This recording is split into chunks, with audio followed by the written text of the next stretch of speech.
Everybody, welcome to another episode of Windshield Time, the podcast where we help you use your windshield time to turn learning into earning. Windshield Time is brought to you by Service Excellence, as you can see right here on my shirt. I'm Chris Elmore, the host, and joining me again, as is our wont, is Harold James Walker Jr., J-Dub, or James Walker. And he's not related to the producer that we use, Alex Walker, but he's still a great guy. Today, we're going to continue unpacking the 6 principles of influence. And which ones are we doing today? We're doing reciprocity and consensus? Consensus. No. Yeah, that's it. Okay. Reciprocity and consensus. So stay tuned.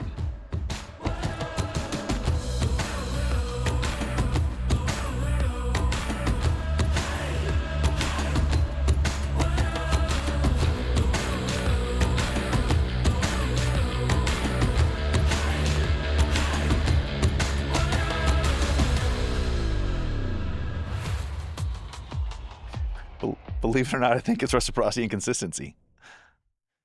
Did I say consistency? Okay. Yeah. Well, they can fix it in post. Alex, Nah, it's all right. You know, change everything I said and make it sound better. Just give us an AI model here. Now, everything we say is gold. It's because we're off the cuff or off the rocker or something. No, we're not exactly off the cuff. Not off the cuff. We're having a conversation about things. We're not reading from a script. Cue or cards. Yeah. No, that's fair. I can't read. Like the SNL skits where they're reading, like Will Ferrell's reading the cue cards, Yes. real time. So, what are you reading right now, J-Dub? I'm reading a book by. Yes. I'm reading a DVD. Reading a magazine. It's called. Oh, geez, I forgot. It's by Benjamin Hardy. I forget what the title of it is. It's not Dr. Benjamin Hardy. Dr. Benjamin Hardy. He writes. And it's talking about. Who does he write with? Oh yeah, the other guy. He wrote. I forget, but they wrote a number of those books. 10X is better than 2X, but that's not the one I'm reading. It's a new one that just came out. But it's talking about we have a floor, we have a frame, and it talks about basically you need to have radical goals because radical, unbelievable goals compel you to do things radically different. So as opposed to attainable goals. Now, I think it's a reframing of my mind a bit because I don't love the idea of BHAG that Collins came up with in Good to Great because I feel like it's more dreams than it is goals. There is something compelling to the idea, though, that if I set a reasonable expectation to hit something, then I don't necessarily have to radically do something different to attain it. But the thought process is if you set a radical goal, then you have to contextualize it for me, okay? Yeah. Let's say I said, I want to play in the NBA. When I'm 12 years old, I said, I want to play in the NBA. Well, some things are beyond our control. Well, okay, because I'm not tall. Right. Is that the only reason? No, there's other reasons. Other reasons. Factors. Well, but here's the thing, though. If I think along those lines and I say, okay, I want to play in the NBA, everybody's telling me, no, you're too short. You're not going to make it. You can't do it. You can't do it. You can't do it. Can't do it. By the way, tell that to Spud Webb and Muggsy Bogues. Hey. And for most of you listening, you'll have to look that up. And again, it's Muggsy, M-U-G. M-G-S-Y. All right, Muggsy. But what would happen if that was truly my goal, regardless of what anybody said, then I would have a basketball with me all the time. I would always be taking shots. I would always be trying, and I would become a great fundamental basketball player. Yeah. In as far as fundamentally, but in competition only to a certain level because I would be limited by some physical attributes. Scope. But even the interesting thought process, the one takeaway right now is that it's less about what you put yourself to doing and more about what you remove from what you stop doing. So it's less about what you do and more what you stop doing. Because if you said, I want to be a professional NBA player, then you're going to have a basketball with you. But there's going to be a lot of thing that you end up saying no to. I'm not going to go hang out with my friends and play video games. And so I think in business, if it's like, hey, if I'm, a $2 million company, I'd like to grow to $3 million in the next couple of years. Well, let me just try to get this better. As opposed to I'm a $4 million company. I want to be 50 million in 3 years. Well, you just don't get there naturally. You have to do things drastically different. And the clarity of that vision requires thoughtful restrictions on what you actually do daily because you have to focus in on a laser fine point of effort. So, anyways, that's good. Interesting. Yeah. What about you? What are you reading? I'm reading something different. Is it a book or? It's a series. I started reading I don't know what they call it. It used to be a trilogy. Now it's like 6 books. Like, what's it called? Red Rising. Oh, okay. Yeah. No, Have you ever read those? I have read those. I read the first 3. So that was 2 more, I think. Or he's working on his 3rd. Okay. Gotcha. Or his 6th one, sorry. There's 4 or 5 out, and he's working on the 6th one. Yeah. So that's pretty good. Yeah. And I'm listening to a book called Strength to Strength. Okay. It was turned on to me by a friend. We both know Kenny. Oh, yeah. And it's about how they name a bunch of different careers and fields and things about how you reach your peak at a certain point in time, and then how you have to shift in order to stay relevant and that kind of thing. So that's a good one. Where do you find time for Twilight in between those other books? What is that? Or I just figured you were up on some sort of like, I guess not. You've never read Twilight before? Is that the vampire thing? I think so. No. Not a thing. No. Barking up on a tree here. Outside of the Lord of the Rings, when you start to get fantasy characters, yeah, I'm pretty much out. Yeah. Figured. It was a stupid joke and it didn't land. What are you watching? My weight. A stupid joke that doesn't land, you know what do you call that? Your mom. I don't know. Sorry. Alex, you can cut that out. No. Brick. Back to the NBA. Brick. Back to the NBA. Brick. Full of them. What are you watching? We started watching The Pit. Yeah, my daughter's been watching that, but we haven't watched The Pit yet. We've finished The Bear. We haven't watched the next season of The Bear. Yeah, it's all right. My wife loves it. Everybody's like, Yeah. I love the story. My favorite guys are Richie and Fack. Yeah, I love Richie. The rest of it I can deal with. You gotta love Richie. Yeah. And Fack. Yeah, Fack is awesome good. too. We just watched Mobland last weekend. Did I tell you about that or no? A bunch of people did. I don't know, but okay. At that point, you're supposed to say, "Yeah, thanks for the." Yeah, James, thank you. I only watch and read what you suggest. I do like Tom Hardy a lot. Tom Hardy makes that show. Oh yeah, it's great. He's always the same. Yeah, but yeah, you get the feeling he's just playing himself. Harry, yeah, he's just playing himself, which is good. Anytime an actor can do that, yeah, Denzel, it's awesome. But okay, so you guys, let us know what you're watching and reading. Send us an email. We'll give you our email addresses for like the 1,000th time at the end of this. So. Yeah, right. Seriously. But yeah, drop us a line. Do the kids still say that? Yeah. Alex, do the kids still say that? Says that. Okay, Alex says sure. Hit me on my pager. Yeah. Alex said they definitely say that. Hit me on my pager. This is major. This is major. All right, let's talk about reciprocity and consistency. Yeah. Okay, we're going to unpack both of those. And just so you know, just to refresh everybody, reciprocity is when you do something for someone that's unexpected and they feel an obligation to do something for you. Yeah. Well, and it can be overt and very conscious, or it could be just kind of subtle and very subconscious. Sure. Little things, and we'll talk more about those. And then consistency is where they want to stay consistent to their beliefs and the things that they said. And that's why we're asking questions and talking to them at the beginning, because they're going to give us answers and give us opinions and statements that later we may have to recall them to. Yeah.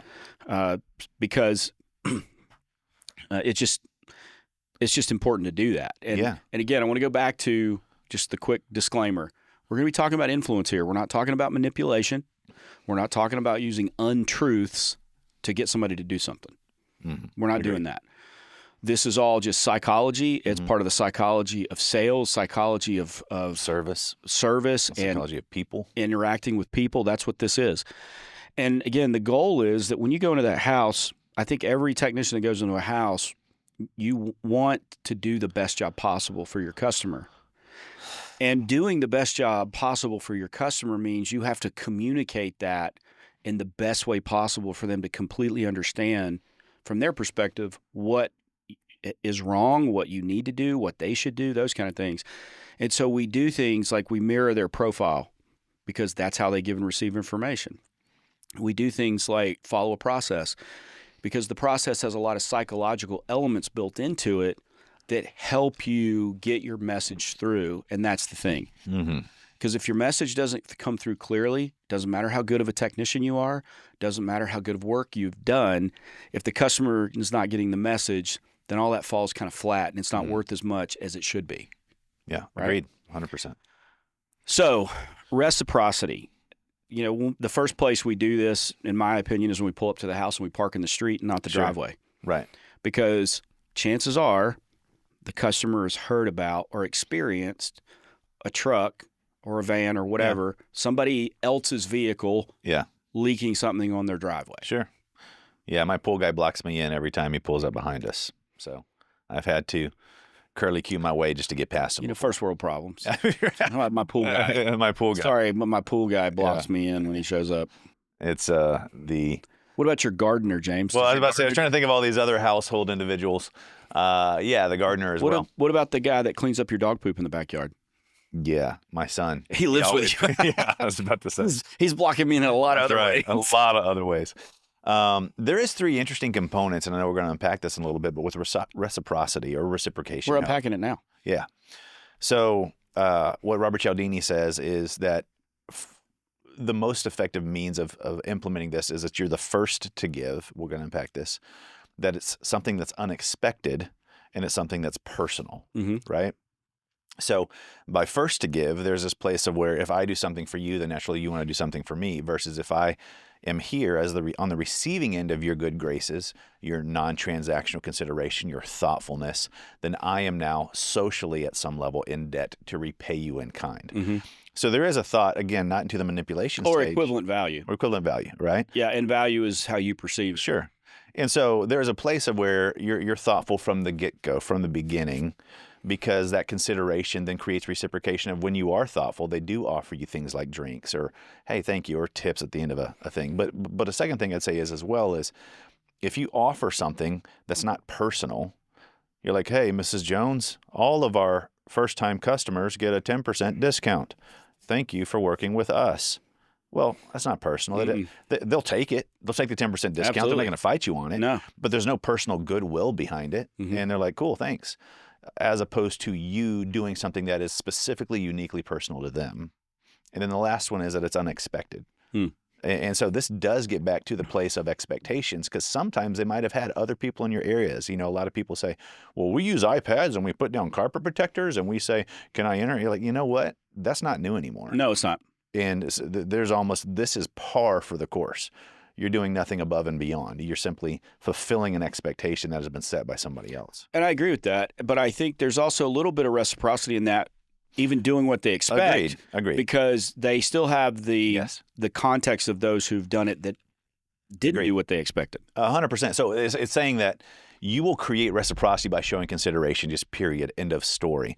But to the extent it is just part of their general experience now, it doesn't gain above and beyond validity. It's valuable, but it doesn't add value. It's important, but it's not as well, there you go. Valuable but doesn't add value. Yeah, right. Agreed. So we talk about in-home things to meet those 3 criteria, right? Yeah. Unexpected, personal. What was the other thing? The first to give. The first to give. Okay. So typically we're the first. I have had it happen to me where I walked into a house and customers say, hey, it's hot out there. Can I get you something to drink? Like right away. Yeah. But those people felt like it's hot. You came here. Right. So you're already doing something. Like you got a tip on Christmas. Yeah. You might not have even done anything other than show up on Christmas, but the fact that you're there on Christmas means that you're going above and beyond. Yeah. And so let's think of some things in home that were first, unexpected, and it's personal. Yeah. Okay. To me, taking care of their property, showing respect for their property immediately, showing respect for them immediately through a great greeting and the way you do that if just naturally think about this, if I don't respect you right away, you're probably not going to, it depends on how you were raised. Yeah. But you may show the outward facade of respecting me, but you don't really, because I didn't respect you. Yeah. Right. And so if I come up and I park in the driveway, get out, I walk through the yard, cut through the flower bed because it's the quickest, and just say, hey, I'm here to fix your air conditioner. Where's the unit? Yeah. Or, hey, is your panel in the basement? And you start right away. There's like, oh, well, this guy, he doesn't care. Right. Now, some of you might be going, oh, well, no, it just shows you're ready to get to work. And that's not how that works. Yeah. That's not how it works. If you don't acknowledge the person and their property, if you don't treat them with respect right away. Even compliment it. Yeah, unless complimenting it is a lie. It's so obvious Right. that you don't walk into a hoarder's house that smells like cat urine and with 20 cats looking at you and a little dog on the trolley or whatever and go, great house. Beautiful Love what you done with the place. Right. But it does need to be personal. Yeah. And that's why I always come to that greeting. Hi, I'm Elmore and James Walker. I know their name. Yeah. And I know why I'm there. Right. I'm saying thank you. I'm respecting. We verify. We don't ask. Right. We verify. We show them that we're prepared, and then we show respect for the property by asking about where we park, asking if we can come in, asking if we can do floor savers. Yeah. And then doing them anyway. Yeah. Doing the floor savers anyway.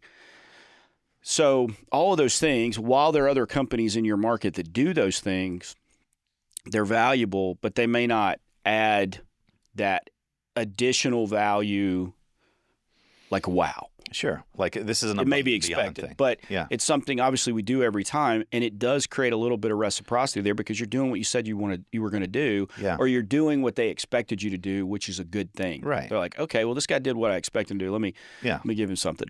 And you just have to think of yourself in a restaurant because I think tipping is the ultimate reciprocity. Sure. Right. Because it's not required. Yeah.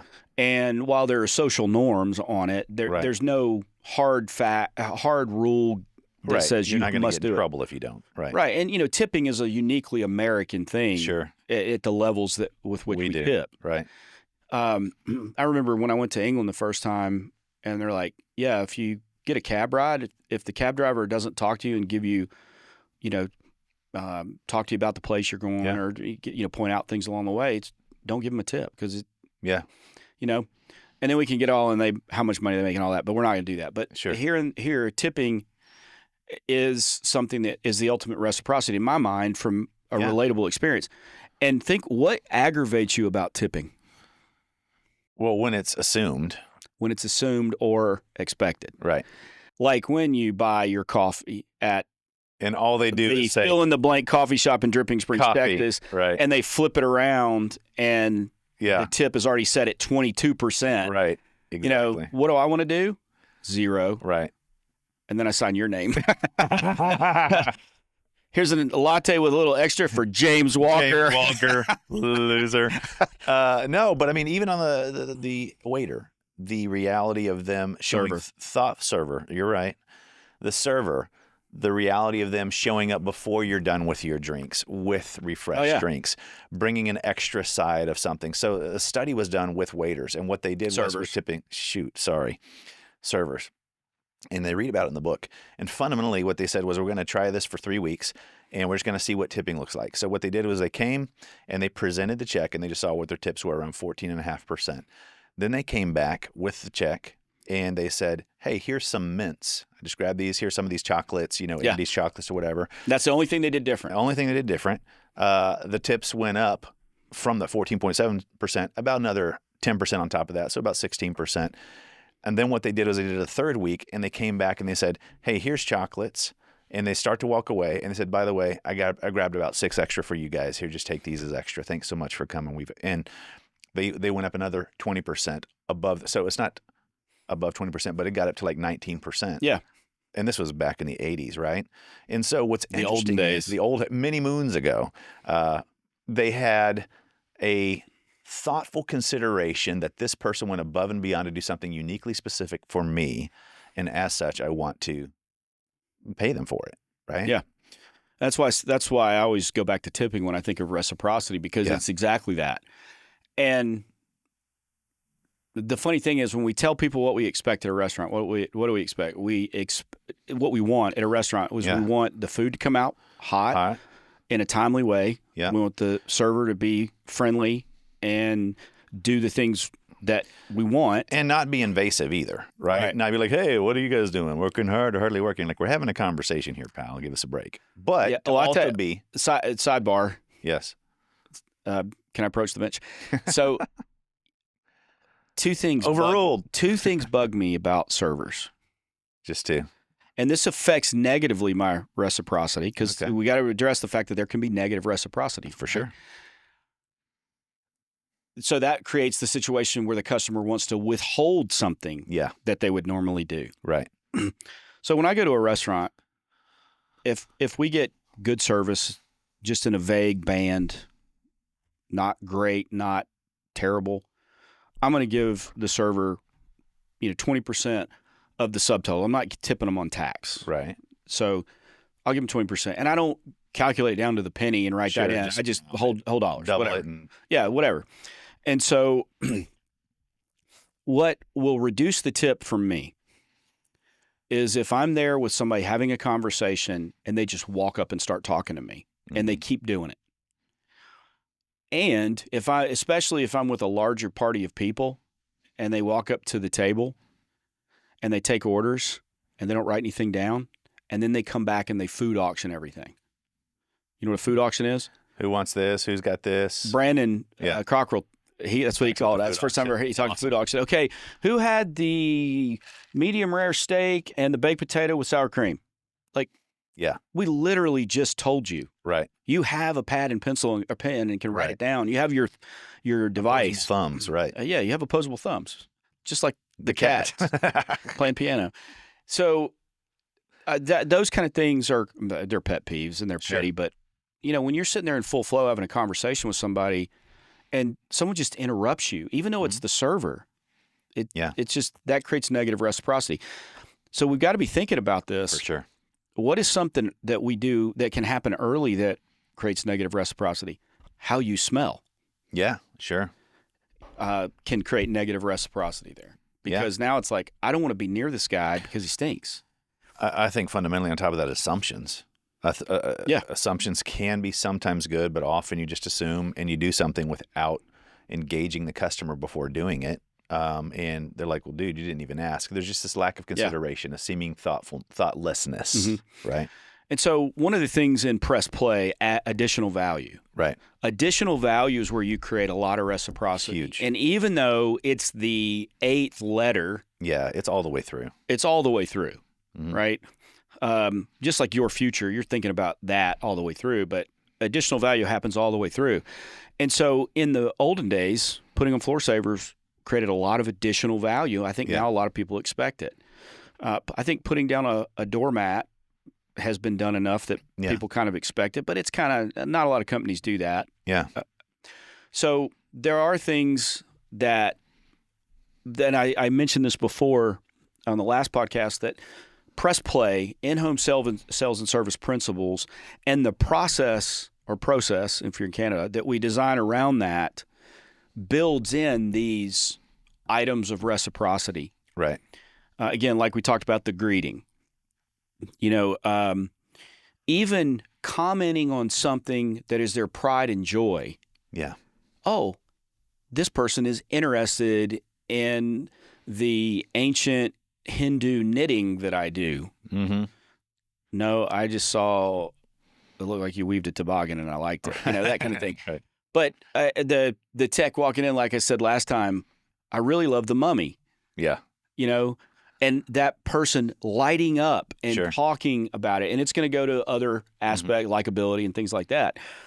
But you asking about something, and here's a little nugget, you asking about that person's pride and joy and them having a chance to talk about it will create a reciprocity thing in them that says they need to ask you about something. Mm-hmm.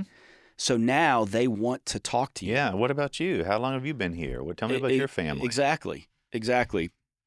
And it may not happen right at the moment. It could happen later. It could be like, well, we were talking about my thing. Well, what about you? It could happen later in the call while you're doing the work. Here's an interesting tidbit that HR... Is it a tidbit or a nugget? Because there's a difference. It's a nugget. It's a nugget. I shouldn't have called it a tidbit. Alex, is a tidbit or a nugget bigger? So that's my wife. Okay. He says nugget is bigger. Nugget's bigger. Nugget's bigger than a tidbit. Yeah. Okay. So what's your nugget? My nugget is, in HR, there's things you can't ask about somebody. And there's things you can't say on podcasts too, but we don't care about that. So you can't say, there's a lot of hot water you can get into. So one of the techniques that interviewers use. Tell me your story. I'll tell you my story. Tell you my story first. So, hey, let me tell you about myself. I've got 4 kids. I got divorced when I was 7. I did this. Whatever. Go here. Yeah. I thought about getting pregnant when I was 20, but I decided not to or whatever. By definition. Anatomically impossible. We'll come back to that. We got a whole podcast on that. So I bring up 8 points of data.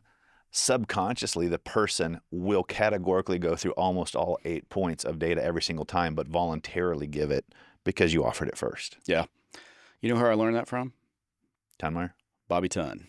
That's who I learned it from too. Bobby Tunn. Bobby T. So all these little moments here, and there's a guy, Shep Hyken, Shep Hyken. Yeah.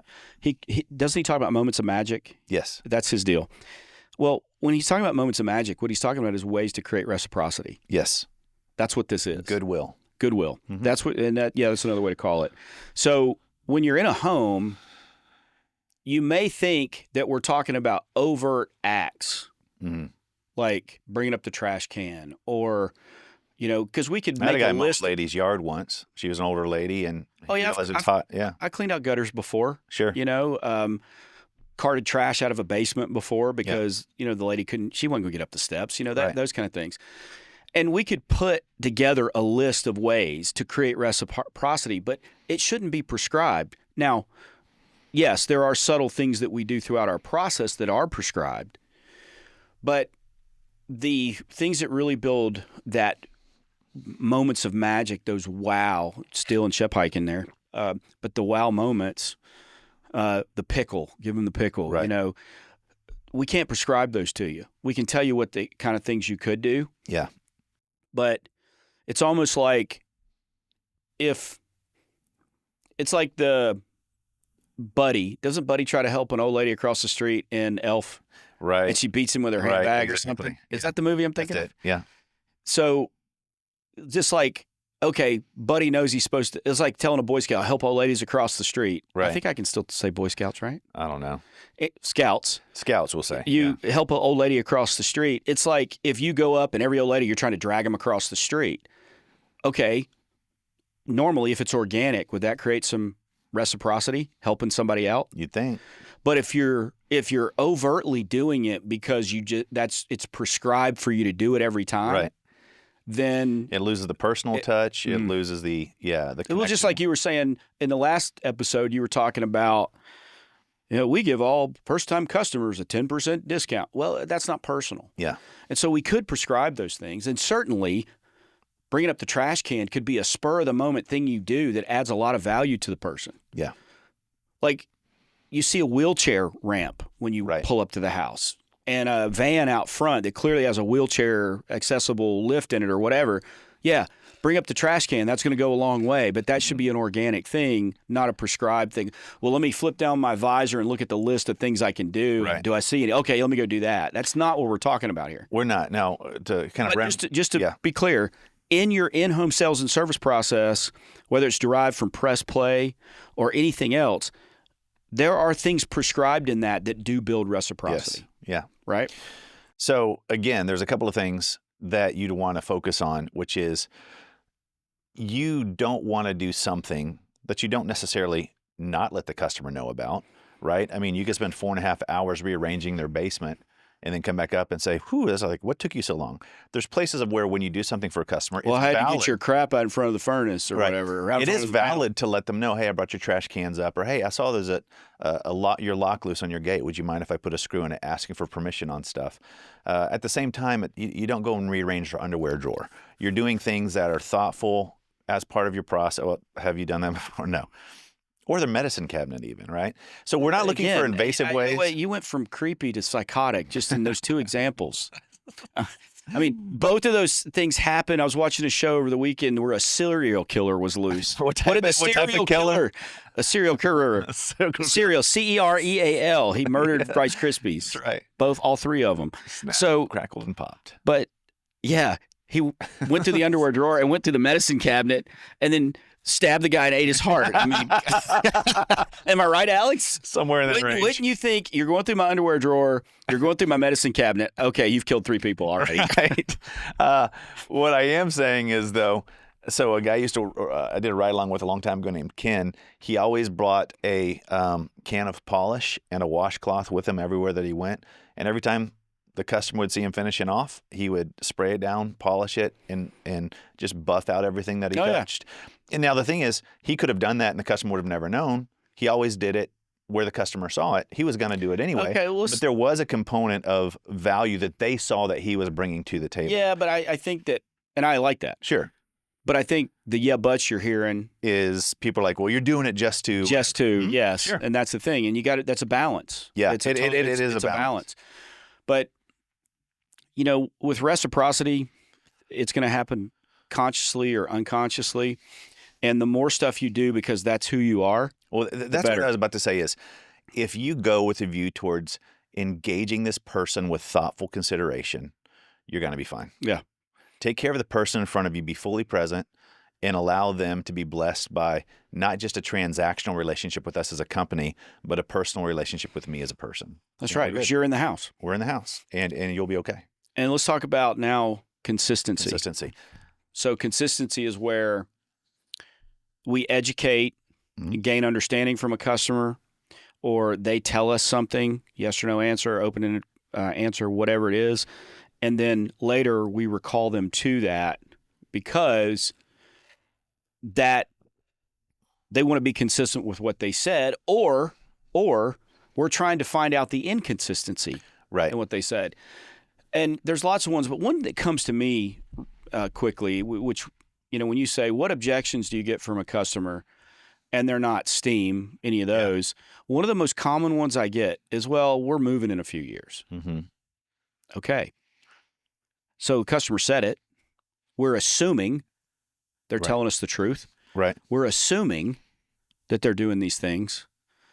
And then we get to the end and they go something like, yeah, well, we're going to put the house up for sale next month. Or, whatever. Or they say, you ask them, is this your forever home? Yeah. You're walking, oh man, this is a great house. I remember when they built this neighborhood, and this is a beautiful house here. It's a great part of town. How long you guys been here? Oh, no, we've been here about 3 years. Okay, so you guys obviously were here when it was new, just 3 years ago. I mean, is this just your forever home? You plan on staying here for a while? We'll probably wait until the kids get out of high school and then decide what we want to do. They're 7 and they're just in middle school right now, and so we'll see. We got time. And then later you come in and they go, well, we're probably going to sell the house in the next year or two. Yeah. It could be an awkward moment if you allow it, but well, thanks for clarifying that, because earlier when we talked, you said you guys would probably be here till the kids got out of high school. Yeah. Well, we're not trying to create a negative moment for that customer, but that's what they told us, and that's what we're acting on. And we're going to talk about an inconsistency with that because they want to be consistent. Yeah. Right? And so what are some other examples of consistency you can think of? So a couple of things. Let me just toss a couple thoughts here.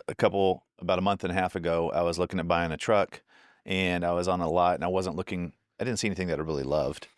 And the guy I said, well, man, have a good day. Thanks so much. And he's like, well, just let me ask, when are you looking at buying a truck? And I said, well, are you seriously planning or are you just looking? I was like, no, I'm seriously buying a truck. He's like, when? I was like, sometime in the next 2 weeks.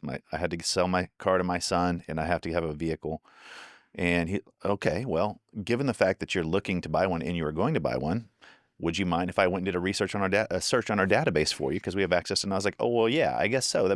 So I actually painted myself into a corner that benefited me, because he just asked me a question that allowed me to arrive at the conclusion that he was wanting. But see, here's the thing. I think a lot of people would be uncomfortable with a customer might feel sold in that situation, the way you described it as painting myself into a corner. Yeah. And realistically, what happened there was, the guy wanted to sell you a truck. Sure. But I think he didn't say, what can I do to get you in a truck today? He's like, hey, just tell me what's important to you. Yeah, well, he's an expert, and he has access to information you don't have, so it made sense for you to say yes. Right. And so now, okay, you're kind of linked to this guy now because why? Yeah, reciprocation. Reciprocity, because he's doing something for you that you're not paying him for. Right. On the chance that there's something you want, and he will sell you a truck. Yeah. But reciprocity comes in there too, but there's also consistency, because you can't tell somebody, I'm buying a truck tomorrow, and they're like, well, no, I don't want to spend time with you because I want to do. No, you're right. I do want to buy a truck sooner than later. I don't want to have to drive up to Dallas to look at trucks. Hey, that's a good idea, Mm-hmm.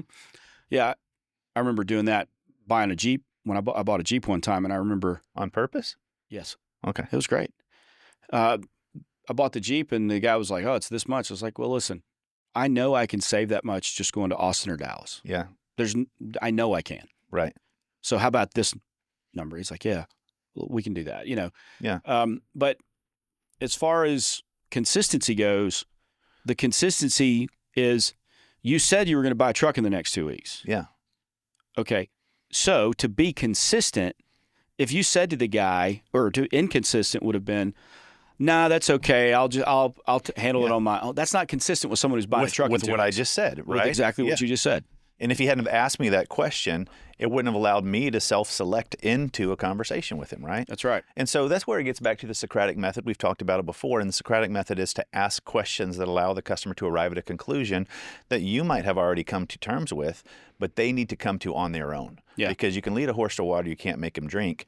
At the same time, when you get into a customer's house, you don't want to just simply jump to a solution, because while that might be the solution they end up wanting, they need to arrive there organically. And how that happens is asking them questions Because they own it. Because they own it. Because because they're saying the answers. Yeah.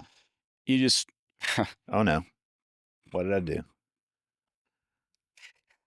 I'm thinking, is it Michael Scott from The Office that he always mixes metaphors? Sure.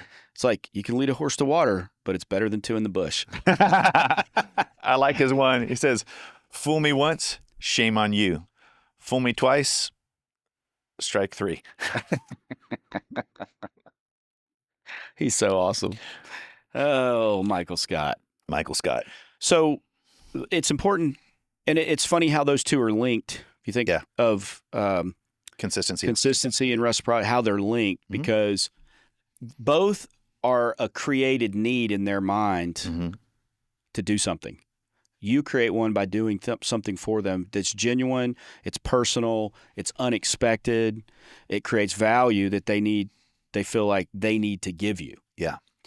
The other one, the consistency, you create a need for them to do what they said or still think the way they thought unless something's changed, right? Right.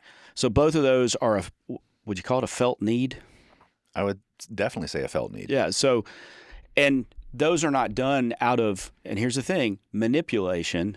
Yeah. They're done out of influence because you are a professional expert authority. It's like you persuading your kids to brush their teeth before they go to bed. Sure. It's like persuading your kids that a whole bag of Oreos is not a dinner. Right. You know what I mean? Stuff like, it's persuading your kids that sneaking out at night is not a good thing for them. Any of the bad stuff that you don't want your kids to do, because here's what we know doesn't work with your kids. Brush your teeth or else. Yeah. Right? Brush your teeth or all your teeth will rot out of your head. Right? I will tell you, my grandmother Foster, she had me, it was my mom's mom, she had a coffee table sitting in front of her big console TV. And when I was a kid, she said I couldn't watch TV closer than the edge of the coffee Always. table. It's going to ruin your eyes. Ruin your eyes. Yeah, or the whatever, x-rays would whatever, destroy your brain. Right? Oh, 100%. And so she just educated me on why. And oh, man. it's just like my Nana, my dad's mom, greatest grandma ever, Nana, she persuaded me not to jump trains because they lived on railroad tracks. And the trains come through really slow. And she convinced me, persuaded me not to jump on trains because a kid down the road did it and it cut his legs off, which I rather found was a lie. Right. Yeah. That poor same kid has been around every train track forever. Right. But so when we think about persuasion, we are trying to do what's right and good for the customer. And so things like reciprocity and understanding their effect on the customer and the result, and consistency and understanding their effect on the customer and the result, that's part of the psychology of interpersonal relationships between expert, provider, and customer. And we can't forget it. And so that's reciprocity and consistency. We're going to pick up with two more on the next podcast.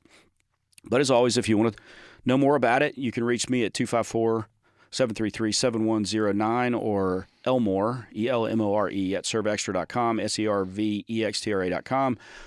Or you can reach James at servextra.com or 254-230-5266. Yeah, go to our website, www.servextra.com. Check it out. Blogs, more. I think we're probably over 200 episodes. Pictures of us. There's some pictures, less flattering pictures of us than obviously the live version. But lots of cool stuff there. Also, like and share the podcast. Check out the time for our next class. They're coming up in September. So be on the lookout for that. You can get registered there. You can see what's involved in the classes, the workshops, and we'll see you there. But in the meantime, James, what do we do here at Service Excellence? Nice big. At Service Excellence, we turn learning into earning. That's my, that's not even William. Phasers on stun. It's not, it's like Ian McKellen. That's what we're doing there. We're not doing William Shatner. That was 100% It's Peter Shatner. O'Toole. Alex? Shatner. I didn't even ask him. He just said Shatner. Bye, everybody.